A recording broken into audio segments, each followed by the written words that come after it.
So welcome, guys. This is Fight Fan TV Live, bringing you a Black History Month special with myself and Ben Doughty. And we have a special intro cameo from Master Aficionado Jr., who's going to take it away with the opening ceremony. So here we go.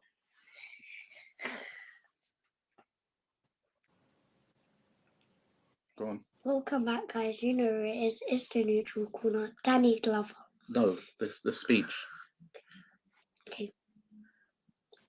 I hope that you shall live today to realize that you are masters of your destiny, masters of your fate. If there's anything in the world that you want, it is for you. Strike out with confidence and faith in self and reach for it. If you have no confidence, you will try to defeat in the race of life. With confidence, you have won before you have started. Marcus Garvey. Thank you very much. William. Good night. Yes. So that was a speech by Marcus Garvey. He's been practicing that, and that was, he didn't have no words in front of him, etc. So yeah, he's learned it very well. So yes, we're going to touch on various fighters throughout boxing, through the African diaspora as well as the African continent as well. So yeah, we're going to go through the history of boxing, talking about various black fighters, not in any chronological order, but yeah, it's just to talk about the accolades and the contributions that they've given to the pugilistic art of the sport of boxing. And I thought there'd be, Ben Doughty is a man with a wealth of experience. So yeah, how you been, by the way?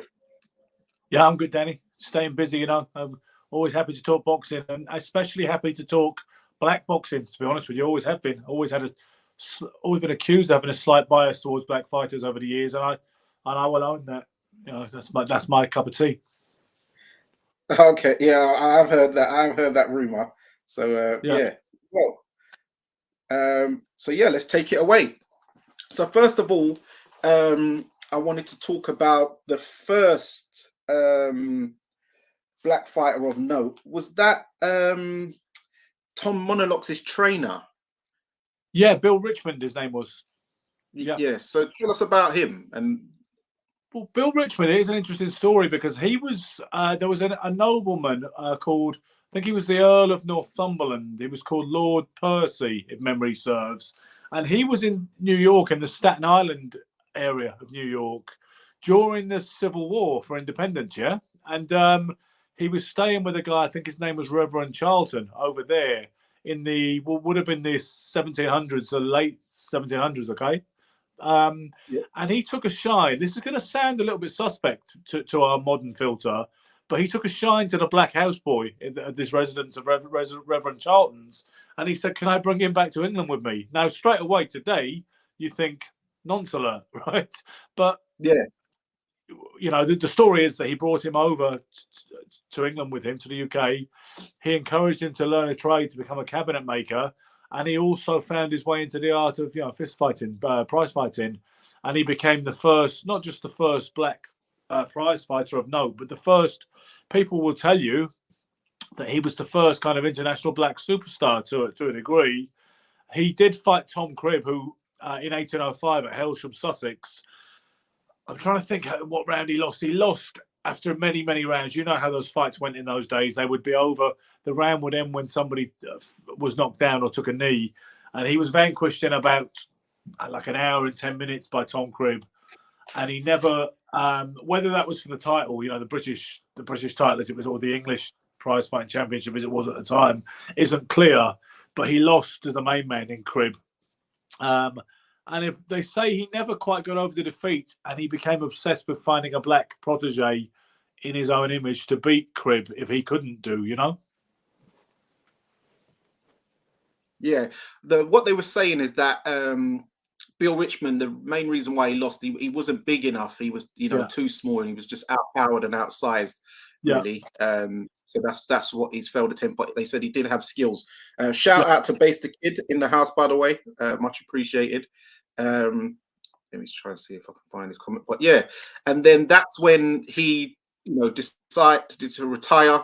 And then, as you said, he had quite a bit of fame. So I heard, was he a well-to-do man? He was making a bit of decent money, apparently. Yeah, he was pretty well connected in the society of that time, and he had an academy that he would teach boxing. And Tom Molyneux, who was a former Virginia plantation slave, who is said to have won his freedom in like an early primitive prize fighter contest, a bit like the matchroom format many years later, he is said to have won his freedom by winning one of these tournaments on the plantation, and he stowed away and found his way in London, England, and then it didn't take him long to fall into the tutelage of Richmond, who started preparing him expressly to take on Tom Cribb, who was by then was acknowledged as the heavyweight champion of England, which was back then that was like being heavyweight champion of the world, because it was only really the phenomenon initially was only happening in England, you know, the championship prize fighting phenomenon. Yeah, because what a lot of people don't actually realize, even to this day, surprisingly, is that boxing actually started in Britain. It's a British sport. What do you know? Do you remember what year that it actually started in? I know it was it the 1800s? You know what? 1719 was the year that James Figg claimed the championship of England, and back then he wasn't just a fist fighter; he was a stick fighter and a sword fighter with a broadsword as well. But you know what? They say the first ever fight of any sort whatsoever was in 1681, the first ever prize fight, and it was between the Duke of Albemarle's butcher and his footman. They had some people said they had a beef and it needed to be settled. Other people say they didn't want to fight, and it was the Duke of Albemarle who insisted upon it. You know, and they knew which side their bread was buttered on, so they had to have this set to. But they're not even named. It just says the Duke of Albemarle's footman and his butcher were the first contestants in the very first prize fight ever. Don't get me wrong, the ancient Greeks are said to have boxed, aren't they? But there is evidence of them having gloves and stuff. But as far as prize fighting, you versus me, with a money stake attached to it, that began in the late 1600s in Britain, and by 1719, James Figg was the established champion. Okay, so where you're saying it started off as a beef, that kind of alludes to maybe where the term having it on the cobbles might come from. Well, yeah, I think back in the day, I think that there was old cobbled streets in that era, weren't there? So no doubt it does relate to that same period. Yeah. So then afterwards, I'd say in about 1890, John L. Sullivan was the champion. He issued like an open challenge to all comers, and then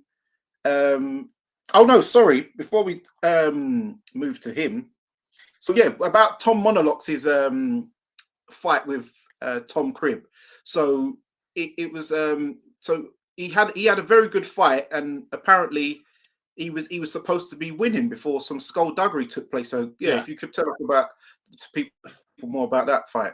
After a couple of tune-ups in England, and with Bill Richmond in his corner, Tom Molyneux got to challenge Tom Cribb in a very prestigious fight. What you got to bear in mind is prize fighting was still illegal, but the gentry and the upper classes were really mad for it. So you had this funny situation where it's actually illegal to have a prize fight, but the mad King George III was talking openly of his desire to see Cribb fight that Negro, the up-and-coming Negro that's just hit town. He said, that'd be great. I'd love to see that. So when you've got the King of England saying, wouldn't it be great if this illegal prize fight were to ensue, it was a losing battle. So they fought December the 10th, I believe it was, 1810, at Copthorne Common in East Grinstead in Sussex. And Molyneux was winning the fight. Yeah, he should have won. I think it was the 19th round that he rushed Cribb against the ropes and was giving him he was serving him up, when a band of a whole load of hooligans and from the crowd stormed the ring, and there was a big melee. Molyneux had 3 fingers broken, they say, on I think it was his right hand. I think some people even say he had not a broken arm, but there was an injury to his arm. So he came away from this melee a slightly depleted force, and even then, later on, several rounds later on, he hit Cribb with such a shot they say Cribb was out. But Cribb's seconds created a distraction. What they did was they accused Molyneux of having bullets in his hands to make his punches harder. He opened his hands and protested his innocence. It was clear to see his hands were not loaded. But in the couple of seconds they managed to gain themselves by having that argument however briefly, Cribb was up and back on the line and saying he was ready to fight, and the umpire said, "Let's go." And eventually, I think it was the 35th round in the end that it was raining. They were fighting in mud. It was a truly brutal spectacle according to any contemporary accounts. And by the 35th round, Molyneux was out, and he just said, "Me can't fight no more," and was carried off. But in the newspaper reports that followed it, including from Piers Egan, who wrote Boxiana, which is probably the first comprehensive boxing book ever published, he said that if there was any fair play, then Molyneux would have been the champion, and he deserved a rematch. And they got a rematch, the next year. But unfortunately, Molyneux went on the piss and went, shagging around, as it were, with his newfound celebrity status. He wasn't the same man, and he Cribb won the rematch rather easily. Which they say Richmond never forgave Molyneux for his non-effort in training for the second fight. So where did Molyneux, when he did find his newfound fame, was he in England or did he go back to the USA where he was? He was in England. He was consorting with the London Society law. It said, it's quite funny. One of the accounts I read that I often reference on the boxing tours is it said he consorted with actresses, prostitutes, and those of lower social standing. And I was trying to think, what is of lower social standing than a prostitute? Anybody? And then I usually make a joke about a girl from a particularly, down a hill locale, but. But no, he was in England. He's in England. Okay. I'm trying to unmute Lex. What's going on? Unmute yourself, Lex. He could do with a bit of lighting and visibility too. Yeah. No, I'm in the car, sir. Yeah, sir. I'm in the car, Ben. I apologize, man. Okay. All right. Yeah, because what it was about that, I remember, funny enough, me and Spencer Fearon was talking about Tom Molyneux and the fact that he started going out on the drink, on the Raz, and sleeping with women. And if you're talking about at that time, that's about what year was that? 1790? What year was that? No, that was like 1810, 1811. So 1810, 1811, we're just coming out of, not far out, 1810. So that was still, slavery was still happening out in America and stuff, and even in a lot of the Caribbean islands. So can imagine how wild he was getting, because nowadays it's not uncommon to see a black male, sleeping or fornicating with a European woman. But back then, that would have been totally seen as unheard of. And for him, he would have had, I don't know, not to get a bit graphic, but for him, the adrenaline rush or the risk of he's taking. He would have. You say the risk, but you say the risk, but from what I've read, I don't get the impression it was like Jack Johnson, who was clearly taking an incendiary position with the many, many white wives and lovers he had. From what I can gather, Molyneux and Richmond were actually quite celebrated in London society and Victorian society, and they were considered these must-have exotic novelties at parties and stuff. And do you know that thing about, let me touch your hair, for people who are not used to black people who think it's kind of quaint? I hear there was some of that vibe rather than blatant ugly racism back in that particular period in London's history. That's what I heard. That's what I've read anyway. It wasn't like a US Deep South kind of vibe from what I can gather. So I'm not sure he'd have been overly censured for having sex with white women, as crazy as that sounds. Okay, so it's more of a fetish thing. Okay, so yeah. But then, sorry, what was you going to say, Alex? No. He said what I was going to say. He basically went in the day of Jack Johnson, but yeah. Yeah, it was a little later, that kind of rancor, and it was a different. I think there was not many, but there was only 5,000 black people in London, I believe, in that particular era. And I don't think, from what I can gather, black people were not seen as the same threat that they came to represent when things turned a whole lot uglier and more kind of, as has been written in history. You know what I mean? Yeah, but then I remember there was the first black wave was in England was from the Liverpool ports, if I remember correctly. So I know that was the first city where there's first settlement of black people. So I think there was black fighters up there. But I'm not sure how well they did. But yeah, so then moving on, then we get to John L. Sullivan. He was the champion in the 1890s. He was doing his thing, bashing everyone up and doing his thing, reigning well. And then he issued an open challenge to all comers, and Peter Jackson came along in. He was born in 1861 in Christiansted, St. Croix, but this is where it gets interesting, because I can actually claim Mr. Peter Jackson because his actual parents are from Jamaica, even though he was born in St. Croix in the Caribbean, which is part of the US Virgin Islands, which I noticed that, and he's a banger. And then I noticed that another banger later on who's from the Virgin Islands in Julian Jackson. So it's let me know that you don't really mess with them Virgin Island guys, because you'll be able to whack. But he's from the Virgin Islands. His family's originally from Montego Bay. Peter, he also had a Danish citizenship, and he also gained the Australian citizenship. That's right. Tell us more about him.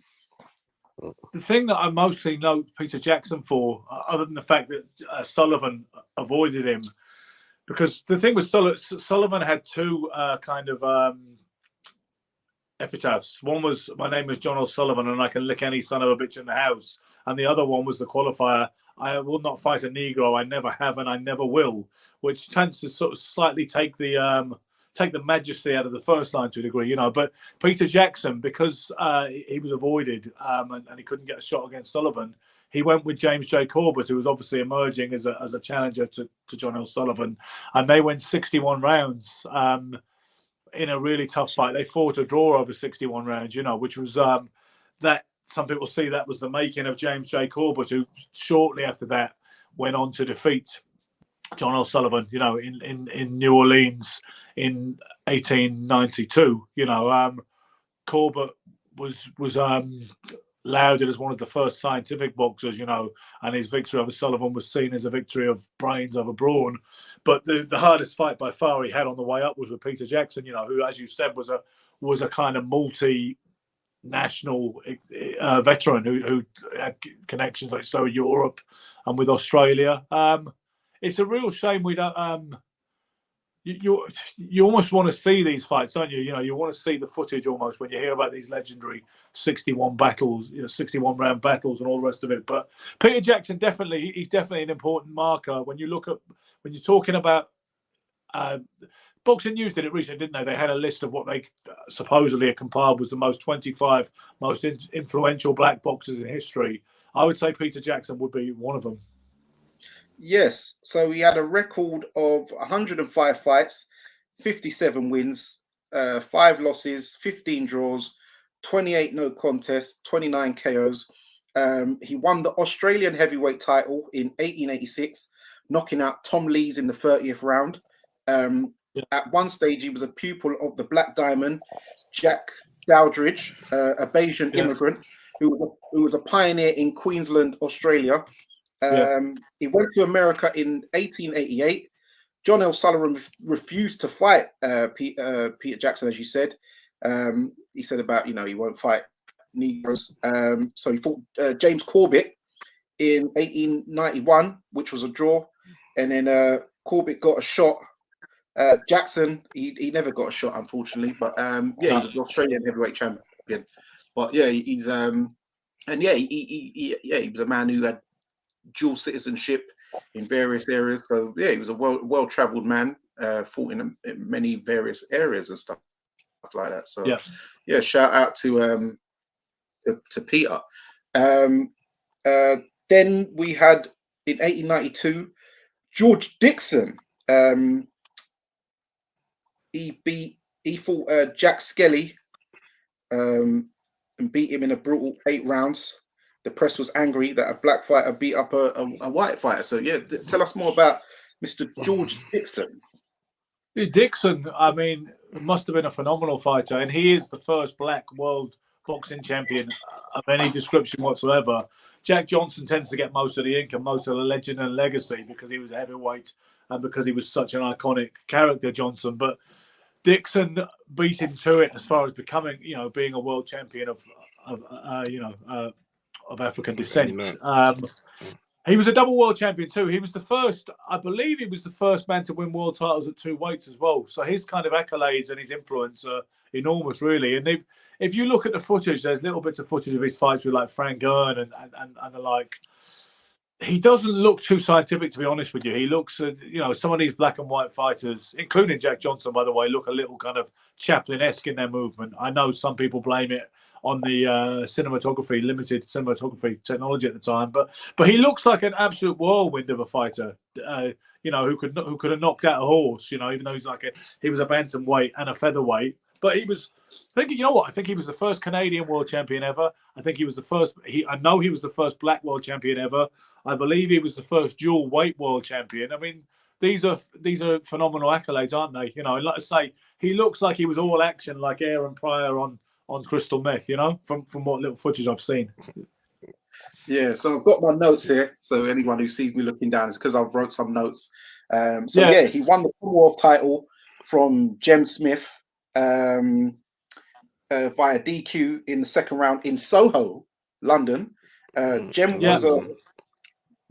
Smith was a Hall of Fame bare knuckle fighter and former England champion, so English champion. So I didn't know the English title went back that far. So that's interesting. It did, because the first British champion ever was a guy called Andrew Jepfer. Most people don't know that. In the early 1900s, he was, so.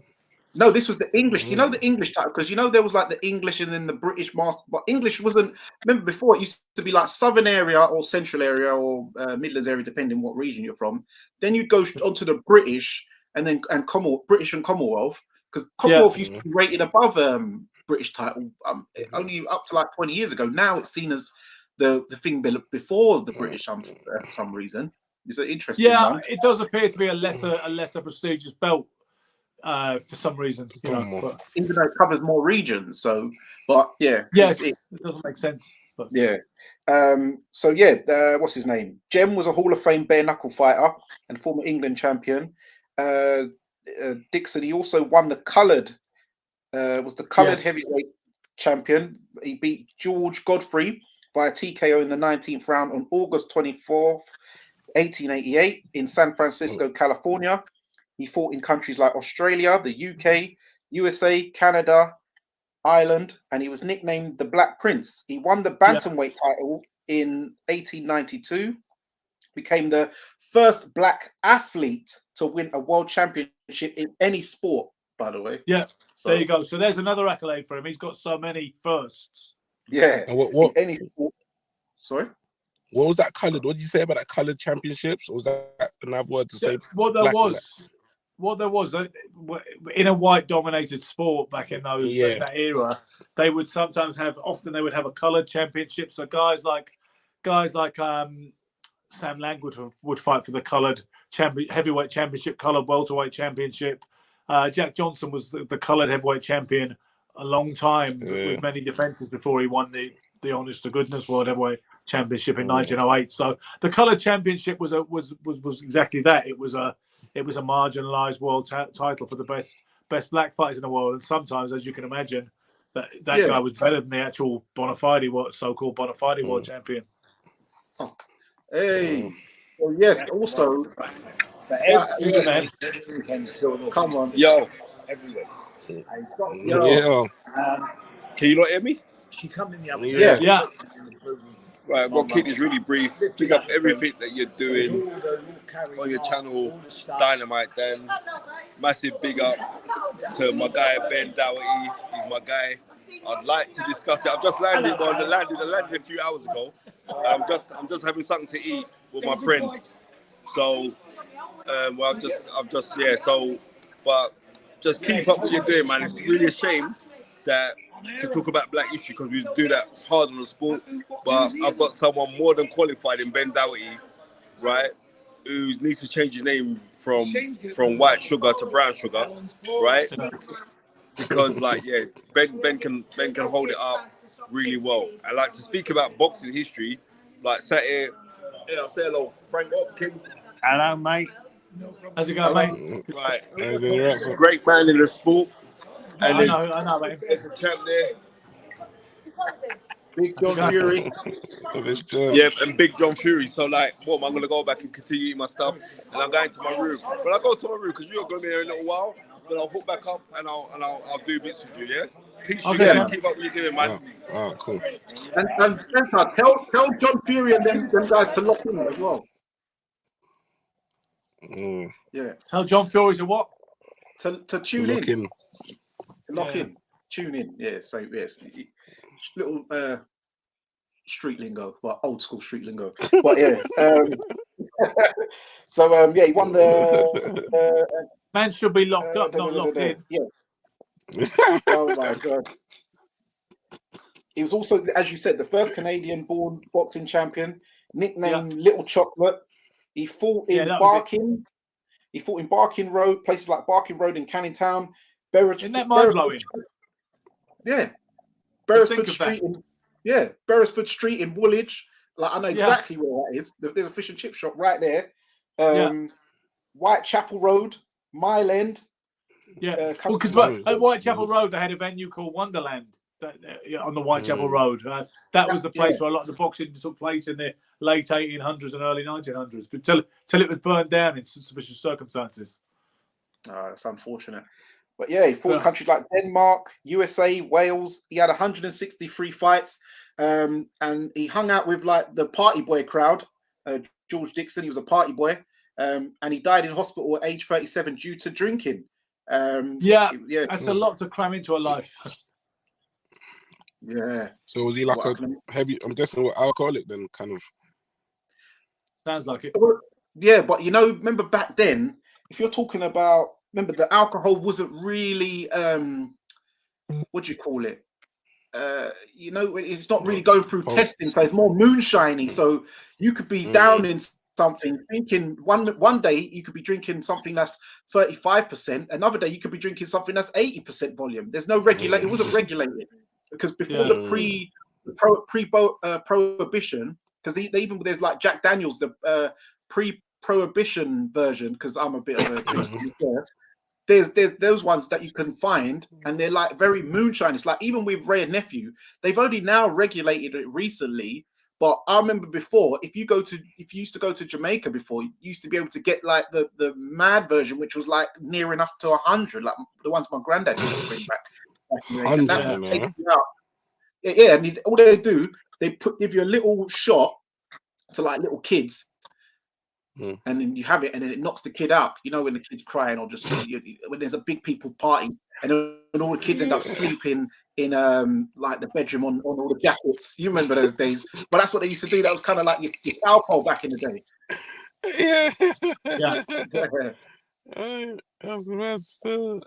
So and he was from a place called Africville in Canada. Big up to Little Chocolate. Little Chocolate, George Dixon, man. Yeah. More power to you, champ. And then we move on to Mr. Joe Gans, light welterweight fighter from Baltimore, Maryland. Most notably, we know fighters of today, like Tank Davis is from that area, sort of rough area. Always has been. So tell us about Mr. George Gans from Baltimore. He had like 197 fights. So man, that's a big career. I would say classically he was a lightweight, and some people, many historians, regard him as one of the top 3 lightweights of all time. Because you get modern fans, right, and they'll say, no, there's no way Roberto Duran was the greatest lightweight of all time. It's not even up for debate. Nah, it is up for debate. The other 2 serious candidates are Joe Gans and Benny Leonard. Joe Gans was called the Old Master. I always remember reading about his fight with... Go on. So go on. Sorry. Who was the second one? Benny Leonard. Yeah. You said there was a second one. It was Joe Gans and Benny Leonard. Okay. Yeah, and Roberto Duran. Okay. Okay. So, yeah. I would say that those are the 3 lightweights really up for this conversation. I mean, some people might like Pernell Whitaker in that conversation, and obviously you want to talk about head to head. There's a good chance Whitaker might have been all of them, but on his best night. But Joe Gans, he was the first Afro-American world boxing champion. Some people say he invented the jab. You know, Spencer Fearon, funny enough, when he was talking to Mike Tyson one time at some particular event, and he said Mike Tyson is of the view and was excited explaining how Joe Gans invented the left jab. You know, but listen, it's hard to say who invented the left jab. Some people will even run it back to Daniel Mendoza, the Jewish prize fighter who was around in the late 1700s. You know, but in terms of glove fighting, Gans is one of those guys who had that scientific style earlier than most people had it. He was a pioneer. They called him the old master of parrying and slipping punches, as well as being accredited certainly with establishing the left jab in boxing as an effective tool. I always remember he boxed in Goldfield, Nevada. You know, when there was a big gold rush on, and they thought they'd have found gold out in California and Nevada and places like that, and there were these gold prospectors everywhere. And at the time, Tex Rickard, the iconic promoter, he was trying to think, because there were so many people looking for gold in Goldfield, Nevada, he thought it'd be good to have a prize fight as an attraction, you know, and he put on Joe Gans versus Battling Nelson. And supposedly, Joe Gans got a text from his mother on the evening of the fight, and she actually said, you know, I hope you're feeling good, son. Peter Jackson says you should win. You know, in the papers, she'd been reading it. Peter Jackson thinks you're going to win. And she said, bring home the bacon, son.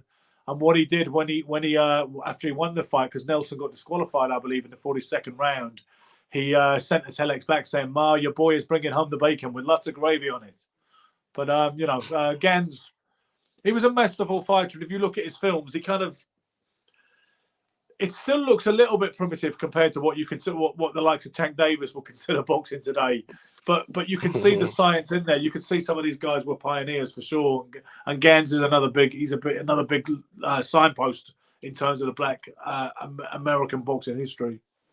Yes. So speaking of that, because I do remember reading that that he invented the jab. So I know that back in the day, everyone used to sort of fight like that and, you know, put your cheeks upside. So who was it again? I do remember knowing this, but it's slipped my memory. Who invented the hook then? Well, that's another great question. Who invented the hook? And nobody ever talks about that, to be honest with you. I mean, nobody. I'm trying to think. Dempsey would throw hooks, right? No question. Dempsey had a left hook and a body attack. From, you know, he won the title in 1919. Jack Johnson didn't have much of a hook. If you look at his films, Johnson threw straight punches. He caught punches. He said he picked them out of the air. And Johnson liked an uppercut. When you got close to him, Johnson liked a lot of clinching. He would lay back from punches. He would parry punches. He would throw a jab. He would throw a lot of single shots. You didn't see Johnson left hooking too much. I don't believe. Dempsey, you definitely did. But then you see some of these earlier guys, you know, like in the early 1900s, like Owen Moran, and it was almost like every shot they threw was a kind of angle shot, like a hook or an uppercut, some of them. So it'd be interesting to say who actually pioneered, let's say, the left hook. I don't know. Yeah, we've got to find that one out for next year. And really developed it so it looked like we believe it should look today. You know what I mean? As opposed to just a roundhouse blow. You know. And when we do find that out, if there is footage of it, I would like to see. So that would dispel any debate, because I know you have this debate all the time with people. Was it over or was it rounded? Palm facing. Yeah, palm facing or palm down. If you look at Joe Louis, who you would want to discuss at some point, I know he had a perfect hook, you know, as far as I'm concerned, and he would turn it palm facing as well. So by Joe Louis's era, which is like 1937 when he won the title, we certainly had by then everything was consummate, right? We had a jab, we had a cross, we had a hook, we had an uppercut, and Joe had every shot in the book, right? Earlier, Jack Johnson did not appear to have every shot in the book, but based on everything that I've witnessed on film. Yeah. Thank you, Unleashed Sports. He says, big up the man them. Great show. Thank you very much. So, yes. So yeah, sir. And then Ben, how many rounds were they doing back then, sir? Because was I hearing you correctly? How many rounds were they? Joe Gans went 40 odd rounds in battling Nelson. Nelson was disqualified in the second round. You know, the 42nd round. Nelson was disqualified in that first. I was just checking. You said 42nd. Yes, man. Yeah, and they, by the way, they were different in the London prize ring era. the round was of any indeterminate length. It depended when somebody went down. That was the end of the round. But by Gans and Nelson's era, there were 3-minute rounds, and they were doing that many rounds. So their stamina they required to fight open air in the hot sun sometimes must have been phenomenal. So how did we get all the way down to 12 then? Flipping out. We're getting well, that robbed. happened by degrees. It's interesting you should ask that because Joe Louis was the last heavyweight champion to box a title fight that was scheduled for 20 rounds. His second fight with Abbey Simon and his rematch with Bob Pastor, they were both Abe Simon, sorry. They were both scheduled for 20 rounds. As it happened, it was academic because Joe finished both of them before 15 even. But 2 of Joe Louis's 25 title defenses were scheduled for 20 rounds. After that, they were 15 rounders for a long time. You might be familiar with the story that when Ray Mancini stopped Duk Koo Kim in the 13th round in 1982, there was a move to cut things down to 12 rounds. The WBC were the first to implement it. The WBA and then latterly the IBF took a little longer. I think Mike Tyson versus one of Tyson's fights, which didn't go the distance. I think Mike Tyson versus Tony Tubbs may have been scheduled for 15 rounds. One of them was scheduled for 15 rounds. It didn't go that far. That was Mike Tyson. So, and eventually by 1988-89, the other 2 bodies, major Shankston bodies at the time, and the WBO had fallen in line and embraced the 12-round distance. But the last 15-round title fight, I believe, one of the last ones was Jorge Paez versus Calvin Grove in about 1988, I believe. But there was like a strawweight type title fight in the Far East, which was slightly after that went 15 rounds. But that's funny. I mean, listen, Jack Johnson, who we're going to talk about, he lost his title to Jess Willis in the 26th round in 1915 in Cuba Havana. So it took a little while before they did away with that kind of kind of marathon title fights. But yeah, and what the amazing thing is that, you know, talking about guys going 40 rounds, 20 rounds, you know, in the blazing sun, and this without no S&C, no sport, no conditioning coaches, no peds. No peds, no sport science, and you know, nutritionist. These men were smoking, these men were drinking moonshine, these men were out partying, burning candles at both ends, and they were still. So I know there's only little clips of footage of their training, but man, it would be interesting to actually see what a full camp looked like, because it must be something to behold. The only thing I would say is their pace was different, and if you look at Johnson, I mean, I remember Mike Tyson when he was kind of reviewing the history of the heavyweight championship and the heavyweight division with Harry Carpenter back in the 80s when he was still undisputed heavyweight champion of the world. And he was saying, he said, if Johnson was around today, he wouldn't have made a dime. That's what Mike said. He said because of the whole kind of unattractive fighting style that wasn't action-packed, and there was a lot of clinching, you know, because if you're going to get through, especially Johnson was 37 when he lost to Jess Willard. If you're going to get through 26 rounds of that, you're going to have to pace yourself, aren't you? Yeah, his style did remind me more of like a John Ruiz, Vladimir Klitschko style. Yeah, exactly that. So you've got to factor in the pace. I mean, the longest fight in history was what was it? Andy Bowen versus Jack Burke, and that literally went on for over 8 hours. The fight, it was in New Orleans. But you know what? In the end, they were both slung out.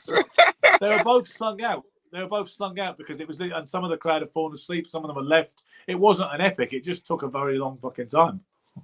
Yeah, I'd walk away. Yeah, I ain't fighting someone for 8 hours. Nah, that's a full shit. And was it 3-minute rounds?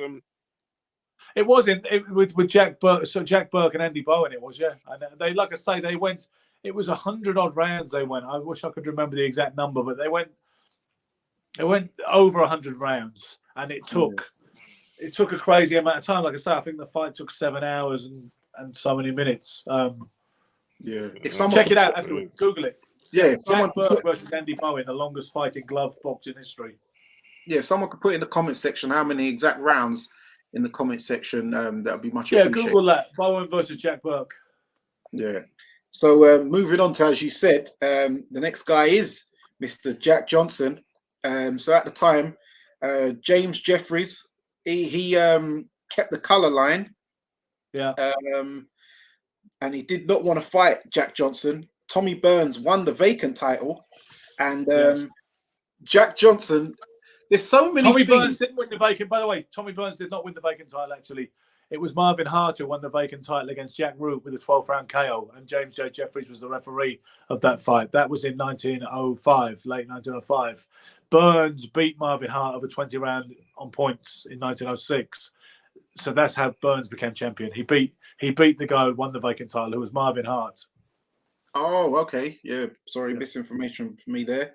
So Jack Johnson, he was a man who he's trendsetted so many things early doors, which I didn't even realize. So what he did, how he got his title shot, this reminded me of Shannon Briggs, because he followed Tommy Burns, who didn't want to give him a title shot because of the color line, followed him to England to watch him fight and called him out. And we're going back in the day, you know. And then he followed him couldn't fly. Yeah, followed him to Australia after when he had another defense, and he was calling him out.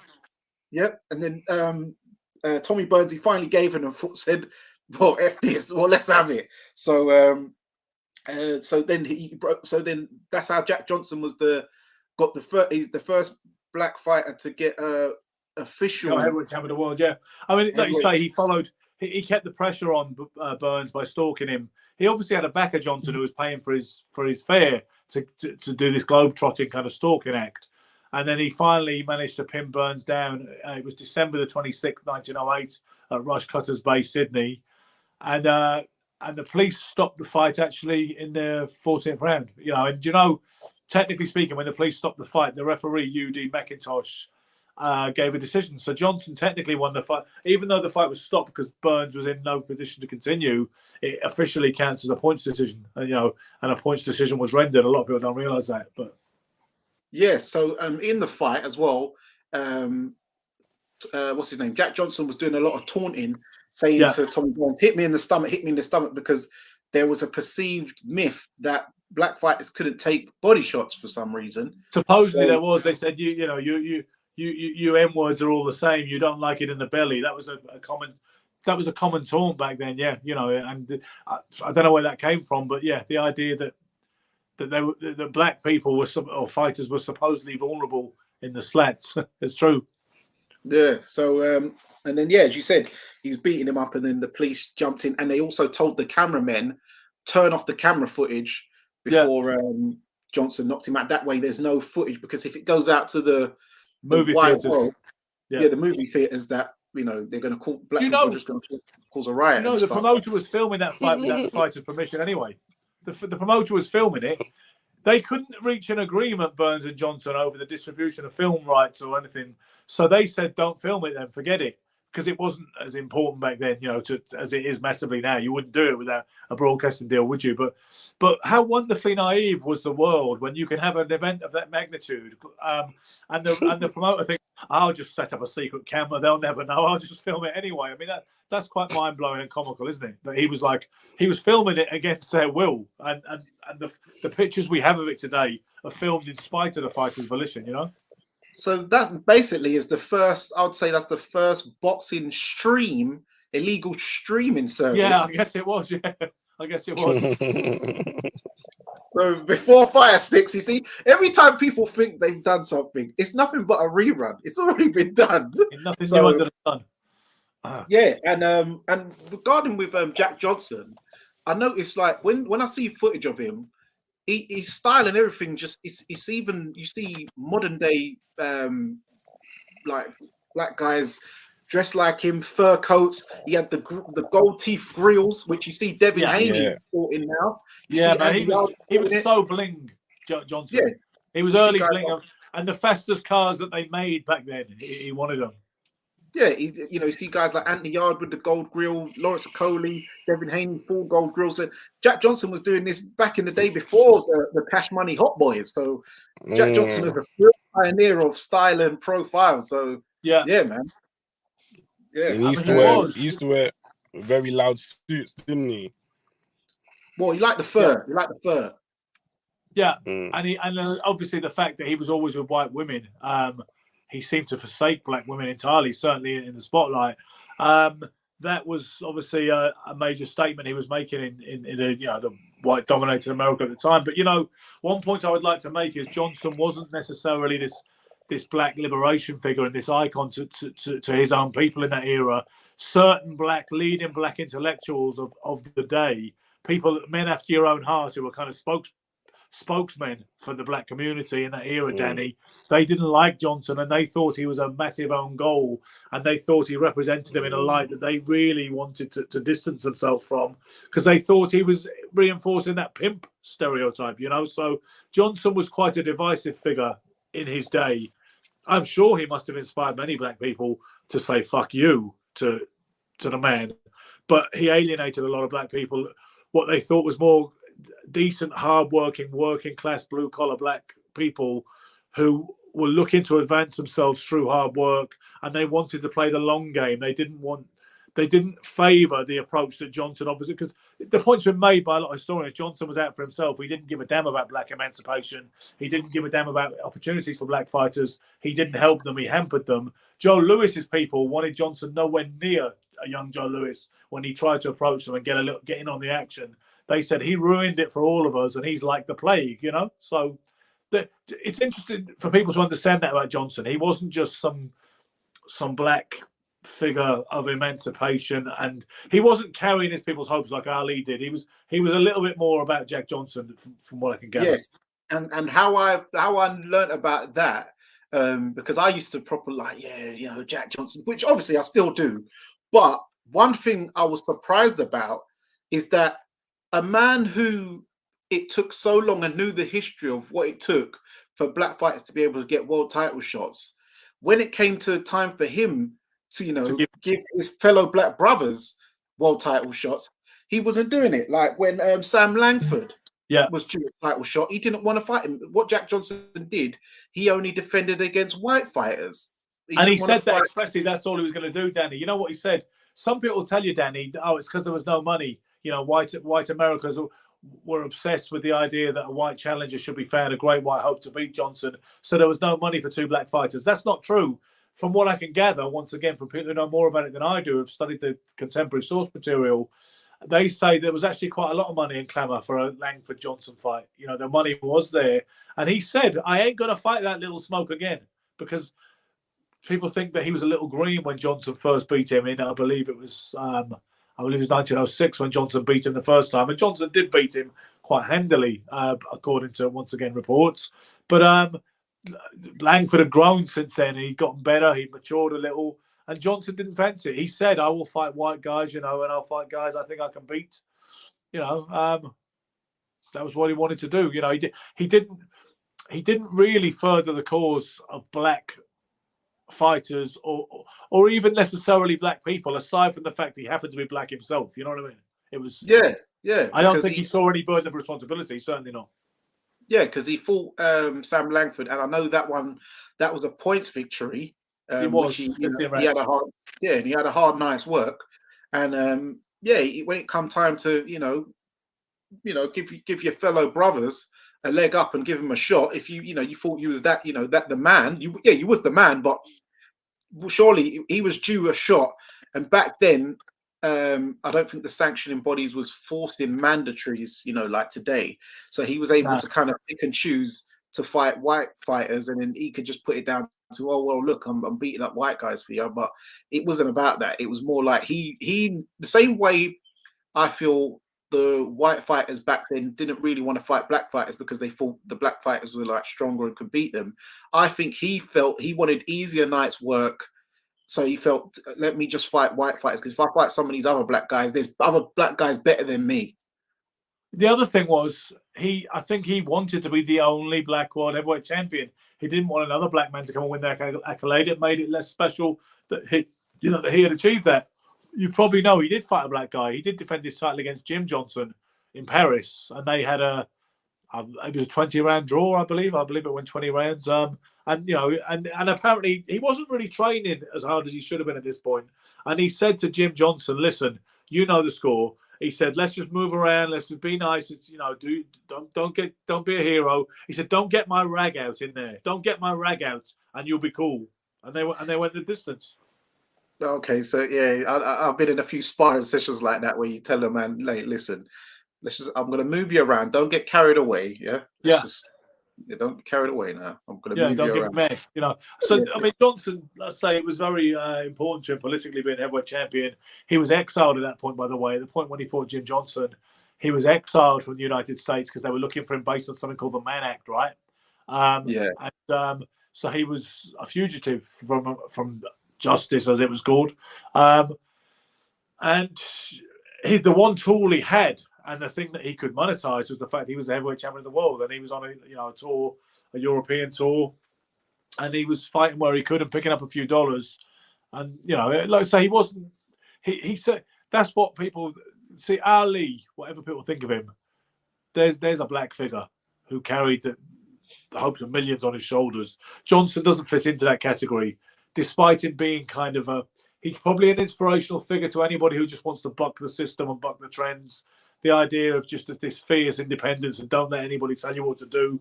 I guess Johnson embodies that, but he's not really. I wouldn't say he really qualifies as a black racial icon. No. He's just created black history in feats, but he's not a black hero. He was not about you wouldn't catch him. And funny enough, we're going to talk about someone else who tends to get flack for not really speaking up, but Jack Johnson never spoke up, but he never gets punished for it, because if you notice, Joe Louis, everyone talks about, oh, he never spoke up for black people. He was just quiet, and he just Lewis played the game, and they were very, because bear in mind, Johnson, right, lost the title, the heavyweight championship in 1915 to Jess Willard, yeah.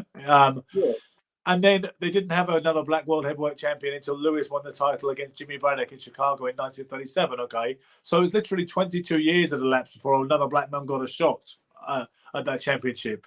Now, they knew they had to play it a certain way, and he had a very, very savvy, PR conscious brain trust in John Roxburgh, Julian Black, Joe Lewis's team. They were very, very careful and guarded about how they brought him along, and they said, you could never celebrate over a white man. You see, when Joe Louis has won fights and the referee's holding his hand up, he's just got one arm up. He's not even lifting the other one of his own accord, because he was told to be humble, never be photographed with a white woman, do not gloat over a white opponent, or any opponent for that matter, But so he was very humble. He played the game. But you know what? Joe Louis won a lot of important victories quietly behind the scenes when he and Sugar Ray Robinson refused to do exhibitions at segregated camps, during World War II. So Lewis achieved a lot for his people, but he didn't do it by looking horns at Uncle Sam. He did it to the point where he charmed America, so everybody loved him, to the point where he said in the early days it was only the black people rooting for him and it was the white people rooting against him. Then he said he got to some point, he can't remember which fight or which point it happened, when everybody was cheering for him, and he suddenly thought something's changed. All of America is cheering for me now, and everybody quotes the Jimmy Cannon, the old great sports writer Jimmy Cannon, although I didn't have a lot of time for it because he didn't like Muhammad Ali. And he was vitriolic against him in the 60s. But Jimmy Cannon said in an article about Joe Louis, he's a credit to his race. Then he said, the human race. That has been so Joe Louis was a hugely, I think he did an awful lot for race relations. I think he furthered black people an awful lot. But if you wanted him to have that swagger kind of Black Panther chic, it wasn't him. It just wasn't him. No, and it wasn't the way he was brought up in the industry. No, and he didn't seem like much of a talker anyway. And funny enough, Joe Louis, he was born in Alabama, wasn't he? He was, yeah, Lafayette, Alabama. Yeah, so when you're talking about, the brown bomber, the bronze bomber, both massive punchers. So them Alabama guys, another area where, you got to watch out, because if you get clipped by one of them, even recently in Alabama, you saw that mad fight where the guys hit the guy with a chair on the riverside. I was like, yeah, man, those guys get busy. I heard about that. Yeah, those guys get busy. The Alabama Timers. In his book, I think the first lines of his autobiography is red clay. I thought the whole damn world consisted of red clay, because that's what he said he could see in Alabama. There's just a lot of red clay everywhere. But but he, they moved to Detroit, right, when he was younger. His father went mad and ended up in an asylum. Munn Barrow, his name was. He was a cotton picker. And his stepfather and his mother moved the family out to Detroit, where, you know, obviously the same place that Sugar Ray Robinson came out of, you know, even though, I mean, Robinson was born in Georgia as well, but they both learned their boxing in Detroit, you know. Yeah, yeah. And Joe Louis, it's noted that they said that, you know, he only defended against 2 black fighters in his reign, Yeah. but he was seen as an American hero. Blacks in the 1930s, even though he did not talk politics, he had to play his lane, and he did so, and he did it well, and he gave black liberation by, you know, being a champion, integration. Yeah, integration and being a champion and stuff. I think Martin Luther King would have liked him, whereas I guess Malcolm X, particularly in the early part of Malcolm X's career, it was more of a Cassius Clay vibe, right? You know, Muhammad Ali. That was. I think he would have approved of that approach. You know, in the way he said, "We do not rule out violence by any means necessary," and, you know, the brashness of a young Cassius Clay and the anger and the divisiveness of the 1960s and the protests and all the rest of it. Whereas Joe Louis, he probably would have suited Martin Luther King's kind of philosophy and way of doing things perhaps more. You know, the idea you do it quietly from within, and you do it a little bit at a time, and you keep progressing slowly with small victories. You know. Yeah, yeah. So also to touch on Sam Langford, the Boston Tar Baby, he was born in Nova Scotia, 1886. He had 314 fights, 210 wins, 43 losses, 53 draws. Yeah, tell us about him, because he people say that his style reminded them of quite a few people. Yeah, I mean, he's got to be the greatest fighter on resume that never won a world title, right? He did box for a world title against, I believe he fought Barbados Joe Walcott for the title and lost the decision. But Langford, there are people who will tell you, Danny, that he's the greatest fighter ever. You know, the way the historians, most of the establishment, old and new, say Sugar Ray Robinson was the greatest fighter of all time, right? More establishment figures say that than anybody else, yeah? But what I've noticed is the 2 main rivals for that tag amongst the historians, the people who are really steeped in their kind of historical research, Harry Greb and Sam Langford. You know, that seems to be the Mount Rushmore, is Greb, Langford, Robinson. We need 4 for Mount Rushmore, right?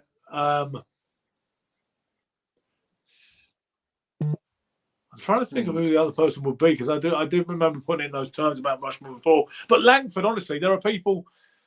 Springs Toledo, who wrote a great book about Harry Greb, and is kind of like a rated historian and author. He said that he used to believe that Robinson was the greatest fighter ever. He said, I used to be that guy, but he'd done so much research about Langford, and he said, Langford is the greatest fighter ever lived, you know. And I remember reading an article as a kid. I was only like about 14, and the headline in Boxing News, it said, Ali was the greatest, ? What about Sam?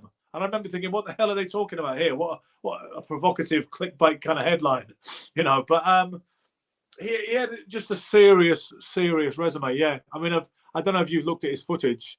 The footage, he doesn't look great in the footage. The reason I mention footage, right? Johnson doesn't look great in footage at all. Langford, there's a lot less footage of Langford, but he doesn't look great. Gene Tunney, for instance, looks really good. That's my yardstick for the one. Benny Leonard looks really good, so that's one of my yardsticks for the first fighters in moving pictures. So you could look at it and appreciate it, and see it as being of the kind of standard of boxing that we would rate today. You know what I mean? But George Dixon looked good when I saw. I saw George Dixon's a bit of him. He looks all right. Yeah, you know who else looks good, since we're supposed to be talking black fighters predominantly? You know who else looks really good? Panama Al Brown, the bantamweight from the early 1900s, who was called. There's a good biography of him by Joey Corpus called Black Ink. But he was. Mike Tyson said, "I thought Panama Al Brown was the greatest fighter I'd ever seen when I saw footage of him." You know, so he was another one. Okay, and because they said about Sam Langford, they said considered the heavyweight James Toney with Mike Tyson power. So that's interesting. Yeah, in fact, defensively he was very clever, and he could really bang. You know, he could knock you out. He could sleep you in one shot. Langford. I think we feel cheated not being able to see these guys as they really were. I think if you really are obsessed with boxing, it becomes something maddening. I think I feel the same way about Harry Greb, and all the superlatives used to describe him. But don't you wish there was some way of time traveling so we could go watch Langford and see what he was about? Somebody here says Sam Langford went blind. How did that happen, Ben? That's through boxing. It was boxing-related injuries. He eventually went blind. I mean, when you've had like 300 odd fights, there was no health and safety. There wasn't a good medical kind of protocols then. In terms of having to do medicals and having to have eye tests before your license was renewed, all the rest of it. So, I mean, he ended up blind and broke. That is the thing. This is what people like Floyd Mayweather say, don't they? When they say, "You say I should have fought this guy, should have fought that guy." He goes, I mean, Ray Robertson, the consensus greatest fighter who ever lived, ended up, broke, living in a one-room apartment in Riverside Drive in Harlem. Floyd, he represents what Gene Tunney said, that a successful prize fighter should have two aims in mind: to avoid harm and to make money. That is what Floyd says when he says, you look at these guys with this resume and legacy that I could never match statistically, but how did they wind up? Yeah, and with Sam Langford, I remember seeing footage of him. They did an interview with him when he was like back in, he was somewhere, and he was like in a chair, and he was blind, and they were saying, "Do you feel like bitter?" And he was like, "No, I had a great career, I had a great life." He goes, "I remember, I see the pretty girls walk by, and he said, like, I have no qualms. It's because to him, he knew what he signed up for, and to him, he had a great life, and he had a great career, and he had fond memories. So even though he's blind, he could still, his mind was still working." I think if you read that full interview, it's an amazing document. And like I said, I think that's fantastic. When he says, like, shouldn't nobody feel sorry for Sam? I don't feel sorry for Sam. And if you've enjoyed your life, and he must have had an amazing life, and he obviously, no doubt, he liked fighting because he was so good at it. And some guys really do love to fight. There are guys who profess they got no love for it, and they just. Sugar Ray Robinson said he never enjoyed boxing, but then he did it for a fucking long time for someone who didn't enjoy it, didn't he? But Sam Langford, no doubt, and he. It's just a shame we can't see what he was really like. I mean, he fought in London, he fought at the National Sporting Club, which is now like a Burberry shop, in King Street in London, in Covent Garden. But he fought in that building with the National Sporting Club when it was a members-only club, in the early 1900s. He knocked out William Iron Man Hague, knocked him spark out in 4 rounds. And must have been incredible to have witnessed that. And I guess maybe 30 years ago, we could have still found someone alive who actually saw that. Yeah. And then, so moving on, also, I'd like to talk about a guy who doesn't get mentioned, really, a man named Harry Wills, top black heavyweight during the Jack Dempsey reign. So, tell us more about Mr. Harry Wills.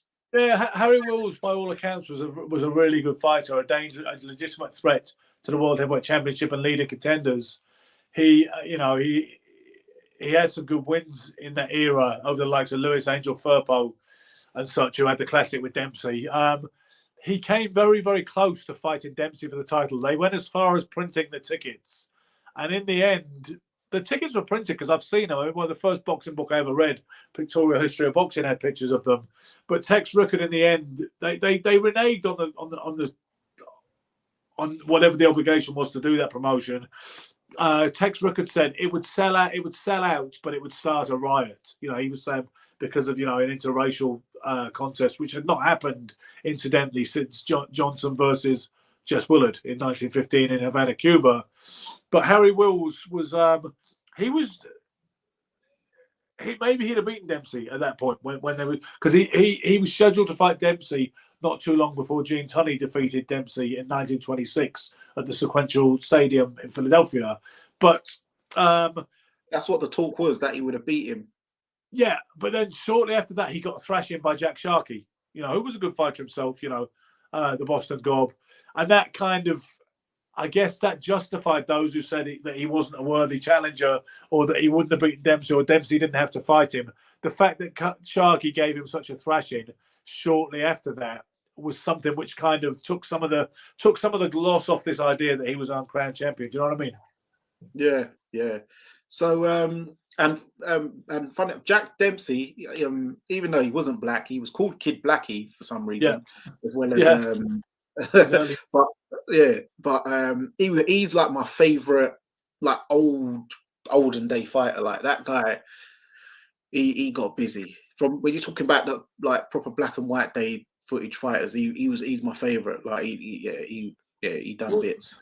Technically, he looked pretty good, didn't he? Because he had this guy. A lot of them used to stand up tall and sit on the back foot back in those days. And Dempsey was all about being on the front foot, and he would get low. His center of gravity was low, and he would come for you. You know, like I remember Mike Tyson saying, "You look at him; he looks like he hasn't eaten for about 5 days." You know, when the fight with Jess Willard, such as it was, a massacre essentially. You know, so Dempsey, trouble with Dempsey, you know, is he didn't fight enough once he got to the mountaintop. He won the title in 1919.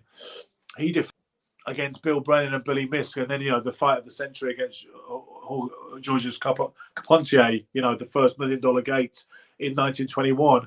And then he didn't fight again for another, you know, he didn't fight for 2 years, then he didn't fight for 3 years. And that's one of the reasons why he got beaten by Tunney, aside from Tunney having, you know, a game plan and wonderful skills, was that Dempsey just hadn't been active. What he used to do at that point was he would hang around with Douglas Fairbanks and the Hollywood set and all the rest of it, and he would they would start to run out of money, revenue. They think we better put a fight together. Then he'd fight Louis Angel Firpo, or then he'd make the fight with Gene Tunney, because they were running out of dough to live that Playboy lifestyle, you know. It's been commented here. I don't know if it's you that's commented that one, but it says Harry Wills, Sam Langford, they fought 22 times. Exactly. Imagine, you know. And can you imagine some of the rubbish they put on pay-per-view these days and some of the stuff that they palm off in the public? These are probably, in those 22 times, they must have fought at least 10 gems. I don't doubt it. 2 great fighters. Why wouldn't they? And we can't watch these fights. They're just statistics to us. But can you imagine what it was actually like if you were around at the time?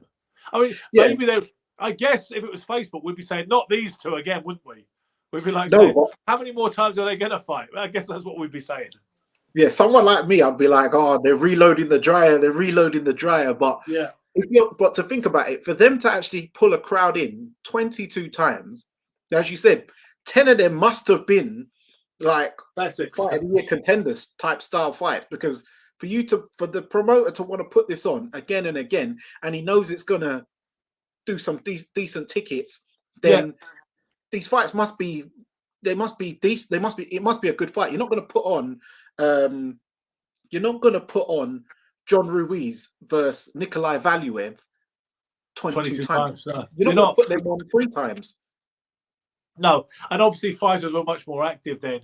And you know what it is? Because of global television wasn't the same kind of situation, you could probably put it on in Philadelphia, then you could put it on in San Francisco to a different audience. You know what I mean? Yeah, that's true.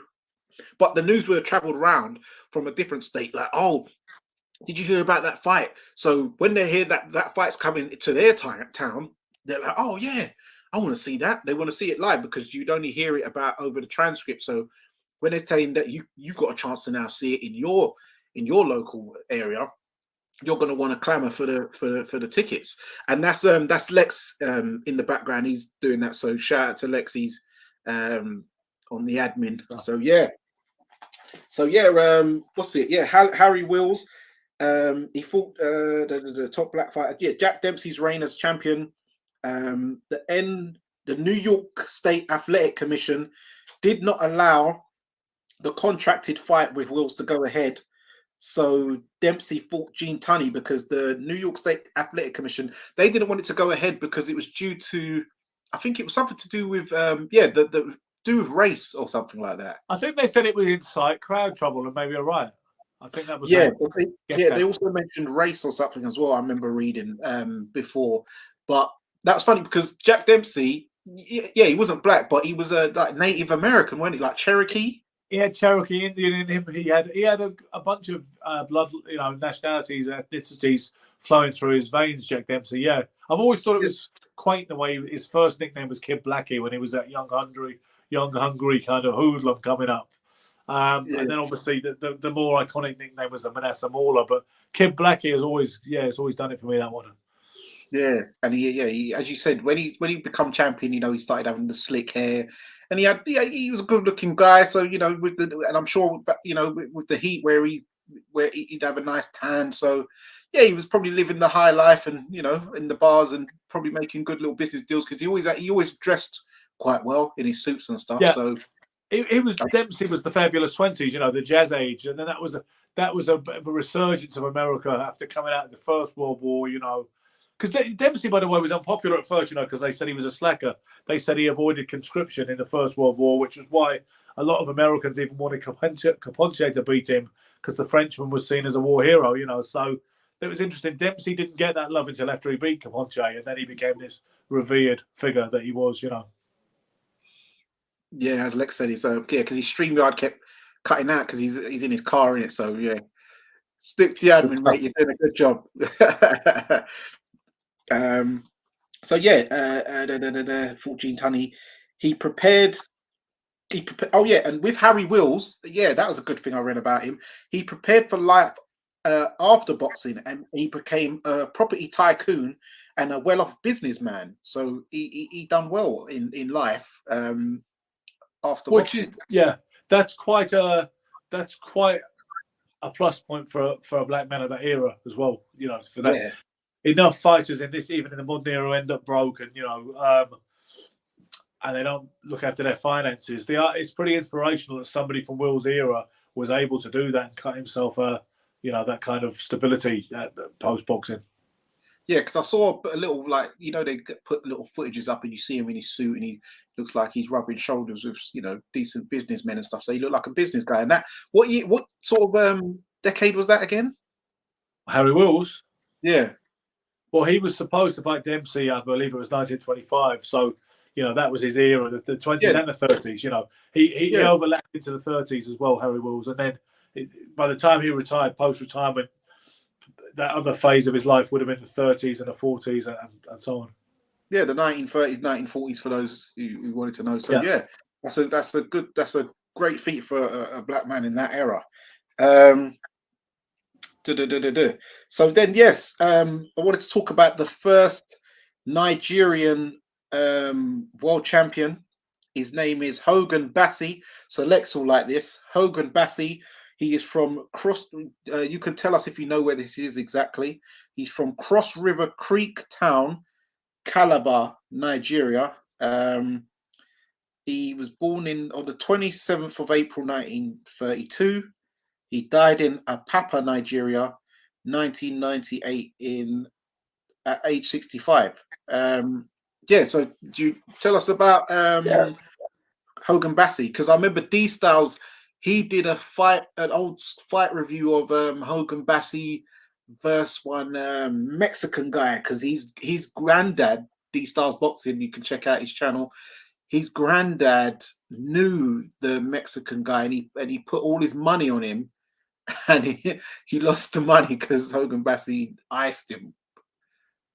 Who was the Mexican fighter? Because I know Ricardo Moreno. Yeah. Okay. Yeah. He knocked him out in the third round in LA. And I believe did Hogan Kid Bassi fight the original Davey Moore, the one who tragically died? Yeah. So he arrived in Liverpool, UK, in 1951, 3 days before Christmas. At 19 years old, he beat Miguel Barros the day before his birthday for the featherweight title eliminator, and then he beat Sharif Hamia, a French Algerian, for the title in Paris by 10th round TKO for the NBA ring and lineal featherweight title, because back then it was the NBA title, which is now the WBA nowadays. Basically the NBA was formed in 1920, and they eventually became the WBA in 1962. Okay, yeah. And he knocked him for the NBA ring and lineal featherweight title. He defended against Ricardo Moreno, who was considered he was like the favorite to win, and Hogan Bassi took him out in 3 rounds in LA on a rainy day. He beat Willie Pep also, Hogan Bassi. That's a good feat there. What did he beat Willie Pep? What year? Yeah, he beat Willie Pep. What year? Willie Pep.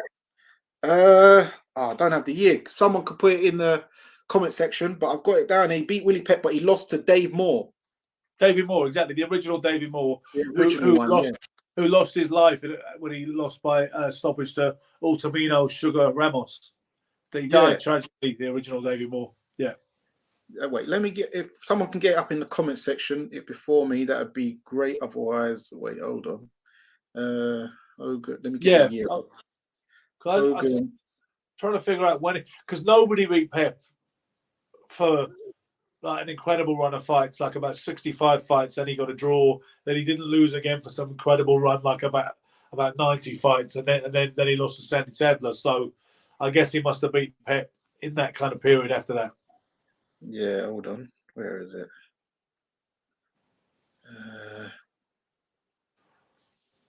You know, Willie Pep at one point was 134 1-1. Yeah. Hold on. Where is it? Unless I've misread it. Hold on.